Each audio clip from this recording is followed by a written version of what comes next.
Corona इस समय हमारे देश में कहर बरपा रहा है। 90% से ऊपर रोगी इस समय होम केयर पर हैं। होम केयर पर लोगों में एक बहुत बड़ी उत्सुकता और घबराहट है लंग इन्वॉल्वमेंट की। कहीं मेरा लंग ना इन्वॉल्व हो जाए, मुझे कैसे पता लगेगा, उसको रोकने के लिए मैं क्या कर सकता हूँ, उसको जानने के लिए मैं क्या कर सकता हूँ, कैसे पता लगेगा। और इसके लिए लोग तरह तरह की चीज़ें, ब्लड टेस्ट करवा रहे हैं, कोई सीटी स्कैन करवा रहा है, इधर से उधर भाग रहे हैं और इस प्रोसेस में वो संक्रमण को और फैला रहे हैं, खुद को परेशान कर रहे हैं, फैमिली को परेशान कर रहे हैं और एक अफरा तफरी का माहौल है। ये सब अवॉइडेबल है। मैं इस वीडियो में अपने साथियों की मदद से आपको कुछ बहुत ही बेसिक सी एक्सरसाइजेस बताऊंगा, चेस्ट की एक्सरसाइजेस, जो आपको जो शुरू के पीरियड में, जैसा कि बताऊं कि कोविड के 2 पार्ट्स हैं। जो पहले 5 से 7 दिन होते हैं, इसमें प्रायः बुखार और बाकी सारे सिम्टम्स होते हैं और हो सकता है इस पीरियड में लंग इन्वॉल्वमेंट, लेकिन बहुत रेयर है। मोस्टली जो लंग इन्वॉल्वमेंट है वो 8 दिन के आसपास शो करता है और 8 से 14 दिन का जो पीरियड होता है उस बीच में मोस्टली लंग इन्वॉल्वमेंट मैनिफेस्ट करता है। तो ये जो पहला हफ्ता है जिसमें आप रेस्ट पे हैं, आइसोलेशन में हैं, घर में हैं और खाली हैं, इस बीच में आप ये चंद बहुत ही सिंपल बेसिक सी एक्सरसाइज अकेले या जो इन्वॉल्व फैमिली मेंबर्स हैं आपके, उनके साथ कर सकते हैं, जिससे आपकी लंग कैपेसिटी बढ़ेगी। ये आपके ऑक्सीजन की रिक्वायरमेंट होने के चांसेस को कम करेगा। आपको लंग अगर इन्वॉल्वमेंट होगा तो उसके बारे में पहले से वार्न करेगा और आपको जबरदस्ती के टेस्ट करने से रोकेगा। तो इसमें हम लंबा सांस खींच के रोकते हैं, जैसा कि मैं आपको दिखाऊंगा। इसको हम कहते हैं deep breathing and breath holding exercise. ये जो ब्रेथ होल्डिंग आप कितनी देर रोक पाते हैं उसको हम ब्रेथ होल्डिंग टाइम कहते हैं। जब आप पहली बार रोकेंगे तो वो हो सकता है आप 8 सेकंड, 7 सेकंड, 10 सेकंड रोक पाएं। मेरी आपसे ये निवेदन है कि आप लोग ग्रुप एक्टिविटी करके इसको रोज 2-3 सेकंड से बढ़ाएं। मान लीजिए पहली बार आपने किया 8 सेकंड है, आपने कहा अच्छा मैं आज शाम को सोऊंगा तब जब मैं इसको 11 सेकंड कर लूंगा। अगले दिन आपने उसमें 3 सेकंड्स और किए, अगले दिन आपने 3 सेकंड्स और किए। करते करते करते आप कोशिश करके इसको 20-25 सेकंड से ऊपर ले जा सकते हैं। मैं आपको बता दूं कि जिस भी रोगी ने अपना ब्रेथ होल्डिंग टाइम 25 सेकंड से ऊपर कर लिया वो बहुत ही सेफ जोन में है। दूसरा, रोज अगर आपका ब्रेथ होल्डिंग टाइम थोड़ा थोड़ा बढ़ता जा रहा है तो यह आपके लंग से एक बड़ा अच्छा मैसेज आ रहा है कि सब कुछ ठीक है, सब कुछ ठीक है, सब कुछ ठीक है। क्योंकि अगर कुछ भी अंदर गड़बड़ होगा तो यह टाइम बढ़ेगा नहीं, बढ़ के फिर घटने लगेगा। तो यह हमें लंग की कैपेसिटी बढ़ाने में मदद करता है। एक, अगर कहीं भी कोई गड़बड़ होगी तो जो आपका ब्रेथ होल्डिंग टाइम बढ़ रहा होगा वो बढ़ने की जगह कम होने लगेगा, तो ये हमें वार्निंग सूचना देता है। 2, और मैं ये भी मानता हूं कि यह आप अगर करते रहेंगे तो आप लंग को इतना सुदृढ़ कर लेंगे कि अगर वहां थोड़ा बहुत इन्वॉल्वमेंट होगा तो उससे आपके ऑक्सीजनेशन पे बिल्कुल फर्क नहीं पड़ेगा। तो यह आपको 1000 तरह से आपको हेल्प करता है। एक और टेस्ट है जिसको हम कहते हैं 6 मिनट वॉक टेस्ट। उसमें हम पहले ऑक्सीजन पल्स ऑक्सीमीटर लगाते हैं, अपना ऑक्सीजन देखते हैं और फिर 6 मिनट तक हम वॉक करते हैं और उसके बाद फिर ऑक्सीजन देखते हैं। तो रेस्ट पे हो सकता है हमारा ऑक्सीजन नॉर्मल हो, लेकिन जब हम वॉक करते हैं तो उसके बाद में हमारा ऑक्सीजन गिर सकता है।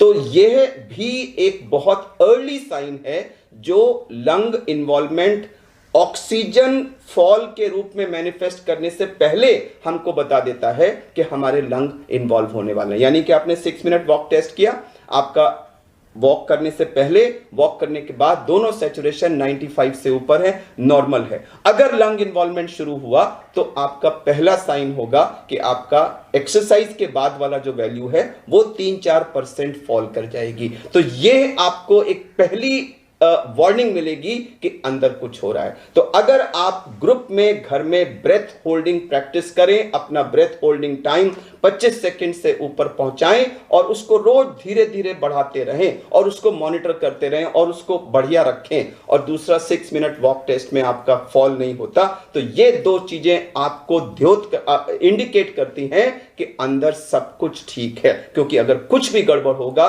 तो ब्रेथ होल्डिंग टाइम बढ़ेगा नहीं, वो घटने लगेगा और 6 मिनट वॉक टेस्ट पे आपका पोस्ट एक्सरसाइज वैल्यू कम होने लगेगी। तो मैं आपको अब ये चीजें करके अपने ग्रुप के साथ दिखाऊंगा और आप सबसे निवेदन करूंगा कि घर में इसको करें और सीटी स्कैन की तरफ मत भागें। जब ऑक्सीजन कम होता है, एक्सेसिव खांसी होती है या चेस्ट में कोई सीवियर पेन वगैरह होता है या पोस्ट एक्सरसाइज आपका ऑक्सीजन फॉल करता है, इन्हीं 4 सिचुएशंस में आपको सीटी स्कैन कराना है। अदरवाइज आप इन 2 टेस्ट को, इन 2 मेथड्स को यूज करें और अपने को घर में सुरक्षित रखें और कोरोना से जल्दी रिकवर करें। तो आइए अब हम ये एक्सरसाइज करके देखते हैं। अगर आप अकेले हैं तो ये आपको स्वयं करना है, तो मैं एक सोलो ये एक्टिविटी करके दिखाऊंगा, और कई लोग हैं तो इसको ग्रुप में कर सकते हैं। उसके बाद में अपने टीम मेंबर्स के साथ आपको ग्रुप एक्टिविटी भी दिखाऊंगा। तो मान लीजिए मैं अकेला हूं या आप अकेले हैं, तो आपने बैठे, कंधे बिल्कुल सीधे होने चाहिए, चेस्ट सीधी होनी चाहिए, हाथ अपने थाइस पर रख लीजिए और मुंह से सांस लेंगे, क्योंकि कई लोगों को नाक में कभी कभी ऑब्स्ट्रक्शन वगैरह होता है, तो मुंह से बड़ा स्मूथली सांस जाती है। अब देखिए मैंने सांस निकाल दी, मुंह खोला,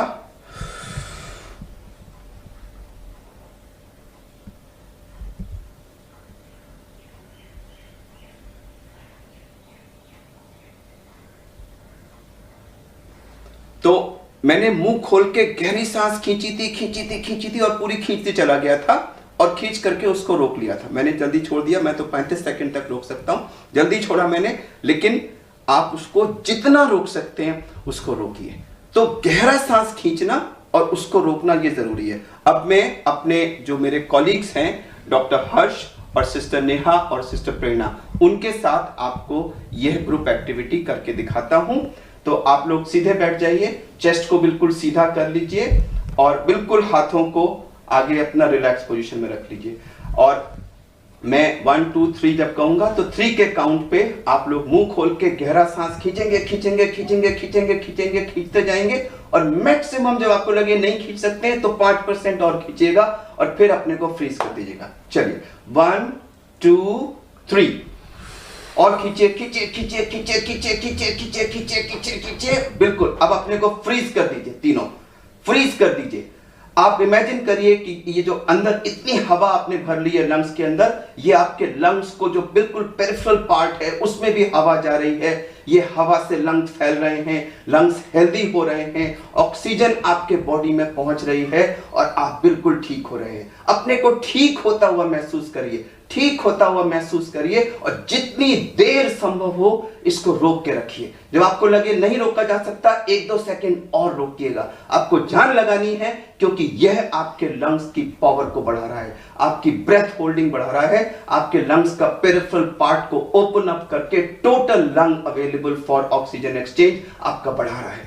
रोक के रखिए, रोक के रखिए, बिल्कुल रोक के रखिए। जो लोग आप परिवार में देखें, कोई जल्दी छोड़ पाएगा, कोई देर तक रोक पाएगा, तो जो सबसे ज्यादा देर तक रोक पाता है वो दूसरों को एनकरेज करेगा। अरे भैया, अरे भाभी, चलो देखो मेरे साथ करो, मैं और बढ़ाओ। एक दूसरे को एनकरेज करके इस ब्रेथ होल्डिंग टाइम को बढ़ाने की कोशिश करिए। यह एक अच्छी ग्रुप एक्टिविटी है, यह आपके लंग्स को हेल्दी कर रही है, यह आपको और अच्छा बनाएगी। तो देखिए, प्रेरणा ने शायद 2-3 सेकंड पहले रोक दिया, डॉक्टर हर्ष और सिस्टर नेहा ने उससे ज्यादा इसको रोका। तो एक दूसरे को आप एनकरेज करेंगे तो आप एक दूसरे का ब्रेथ होल्डिंग टाइम और ज्यादा बढ़ाते रहेंगे। आप रियलाइज करेंगे कि ये एक really good breath holding, deep breath taking और ब्रेथ होल्डिंग के बाद आप एकदम एग्जॉस्ट से हो जाएंगे, थक से जाएंगे। तो मैं इसको नहीं कहूंगा कि इसको बार बार करिए। एक बार आपने रियली डीप ब्रेथ लेके खूब देर तक रोक लिया तो वो वंडरफुल है, आपके लंग्स को उसने पेरिफेरल पार्ट्स को ओपन अप कर दिया। घंटे में 1 बार और हो सके तो 2 बार ये करिए, लेकिन हर सब्सिक्वेंट घंटे में पिछले घंटे के मुकाबले 1-8 सेकंड बढ़ाइए, धीरे धीरे बढ़ाइए और किसी तरह से कोशिश करके इसको 20-25 सेकंड के बाहर ले जाइए। वो हमारा ग्रीन जोन है, जिसका 20-25 सेकंड से ऊपर ब्रेथ होल्डिंग टाइम है, उसके लंग्स बिल्कुल परफेक्ट है। अब हम आपको 6 मिनट वॉक टेस्ट करके दिखाते हैं। सिस्टर नेहा आपको ये डेमोन्स्ट्रेट करेंगी। इन्होंने पल्स ऑक्सीमीटर लगाया हुआ है, देखिए ये इसमें रीडिंग इनकी अभी सैचुरेशन 97 दिखा रहा है। अब हम इस प्रोब को निकाल के रख देंगे और अब ये कमरे के अंदर 6 मिनट्स तक वॉक करेंगी। आपको भागना नहीं है, आपको एक नॉर्मल स्पीड पे 6 मिनट्स तक लगातार वॉक करना है। वॉक करना शुरू करिए, थोड़ा तेज चलें।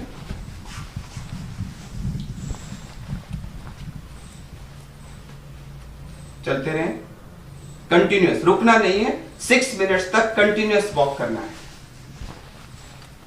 अब हम इस वीडियो को यहीं रोक रहे हैं, ये वॉक करती रहेंगी। हम 6 मिनट पूरा होने पे फिर आपको दिखाएंगे। अब देखिए इन्होंने 6 मिनट का पूरा वॉक कंप्लीट कर लिया है। अब हम इसको ऑन करके फिर से लगाते हैं और देखते हैं कि अब इनका सैचुरेशन क्या है। इधर दिखाइएगा, देखिए इनकी सांस फूल रही है। आप देखेंगे इनकी सांस फूल रही है क्योंकि इन्होंने काफी तेज वॉकिंग की है। लेकिन अभी हम सैचुरेशन देखते हैं कितना है, 98। तो एक्चुअली 97 से स्टार्ट हुए थे और वॉक करने पे इनका 98 हो गया। तो कोई फॉल सैचुरेशन में नहीं हुआ। अगर आपका लंग इन्वॉल्वमेंट शुरू होगा तो 3-4% का फॉल शुरू होता है। वो पहला वार्निंग सिग्नल होता है कि आपके लंग का इन्वॉल्वमेंट हो रहा है। तो अगर आपके वॉकिंग करने पे कोई भी फॉल सैचुरेशन में नहीं है, इसका मतलब आपके लंग्स बिल्कुल ठीक हैं। तो हमने इस वीडियो में डीप ब्रीदिंग करके अपना ब्रेथ होल्डिंग टाइम धीरे धीरे बढ़ाना और 6 मिनट वॉक टेस्ट करके अपने लंग्स की कंडीशन को चेक करते रहना, इन दोनों चीज़ों को आपको अच्छी तरह से दिखा दिया है। एक सलाह ज़रूर देना चाहूँगा कि अगर आपका पहले 5, 6, 7, 8 दिन में ब्रेथ होल्डिंग टाइम धीरे धीरे बढ़ रहा है और 7वें, 8वें दिन या उससे पहले या उसके बाद में अचानक वो कम हो जाता है, होने लगता है, या 6 मिनट वॉक टेस्ट पे आपका सैचुरेशन 3-4% या उससे ज़्यादा गिरने लगता है, तो ये दोनों ही अर्ली वार्निंग साइंस हैं कि आपके लंग्स में कुछ न कुछ इन्वॉल्वमेंट शुरू हो गया है। और ऐसी सूरत में तुरंत आपको अपने डॉक्टर को कांटेक्ट करना चाहिए। इन द मीन टाइम, जब तक आप डॉक्टर को कांटेक्ट करें, इस बीच में अपने सैचुरेशन को बढ़ाने के लिए इस स्टेज पे आप सेल्फ प्रोनिंग का इस्तेमाल कर सकते हैं, जिसको हमने पहले ही एक वीडियो में दर्शाया हुआ है और उस वीडियो का लिंक इस वीडियो के एंड में हमने दिया भी हुआ है।